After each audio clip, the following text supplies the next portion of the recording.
পুতুলের মতো ছোট্ট মেয়েটা যখন জন্ম নিল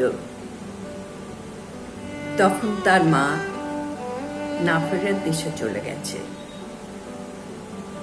মেয়েটি জানতেই পারল না যে তার মা আর নেই। একটু বড় হলো, হাসলো, মিষ্টি হাসি। সবাই তার মুখের দিকে তাকিয়ে বলল, এ মেয়ে মিষ্টি না হলে যায় না। সবাই মিষ্টি বলেই ডাকত। পুতুল পুতুল চেহারা, হাঁটি হাঁটি পায়ে সারা বাড়ি ঘুরে বেড়াত। বাড়িতে অনেক লোক, ঠাকুমা, কাকা, দুটো ছোট ছোট পিসি, সবাই আছে। কাজেই কথা বলার লোকের অভাব নেই। আর ও নিজের মনেই কথা বলতো। আরো কিছু বড় হলো সেই মেয়েটি। নাম তার মিষ্টি। সবাই মিষ্টি বলেই ডাকে। স্কুলে গেল, সেখানেও সবার প্রিয়। পরীক্ষার রেজাল্ট যে খুব ভালো করলো তা নয়, কিন্তু মোটামুটি ভাবে পাশ করে গেল। বড় হলো, উঁচু ক্লাসে উঠলো। সায়েন্স নিতে পারেনি, আর্টসেই পড়লো। বাড়িতে তো দেখানোর কেউ ছিল না। বাবা আবার বিয়ে করেছিলেন। নতুন মা ভালোই, তিনি ওর যত্ন নিতেন, কিন্তু পড়াশুনো দায়িত্ব নেননি কোনোদিন। ও নিজে নিজেই পড়ে পড়ে যেটুকু রেজাল্ট করার করেছে।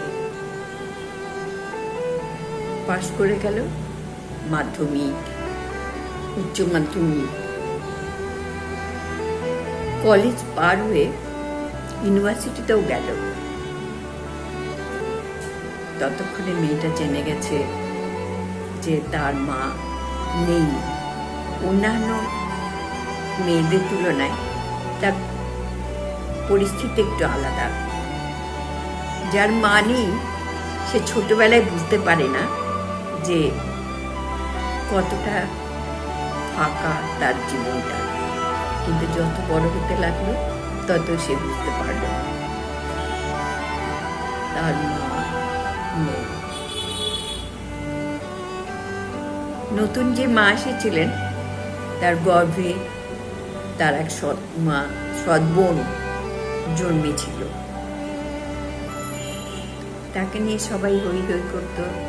সেও বড় হলো ওর সাথে, একই সাথে স্কুলে যেত, একই সাথে খাওয়া দাওয়া করতো।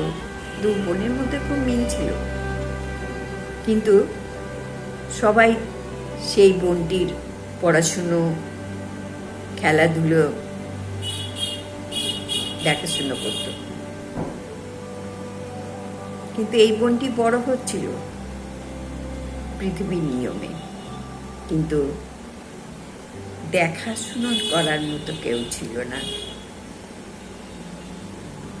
ইউনিভার্সিটিতে যখন দুই বোন গেল, তখন যে সৎ বোন, তার বিয়ের সম্বন্ধ এলো। এমন কিছু ছোট বড় নয় তারা, তবুও ওই বোনটিরই বিয়ে ঠিক করবার জন্য সবাই উঠে পড়ে লাগলো। কিন্তু এই বোনটার যে সাংসারিক জীবন দরকার বা আর কিছু প্রয়োজন, সেটা কেউ ভাবলো না। মা না থাকলে তার জীবনে সব থাকে। পৃথিবীর নিয়মে সে বড়ও হয়, পড়াশোনাও করে, কিন্তু দেখাশোনাটা হয় না। সেটা সব ক্ষেত্রেই হয়। ওই মিষ্টির জীবনেও হয়েছিল। কিছুই থেমে থাকে না, কিন্তু জীবন গড়িয়ে যায়, কিন্তু সবটা যেন সম্পূর্ণ হতে চায় না।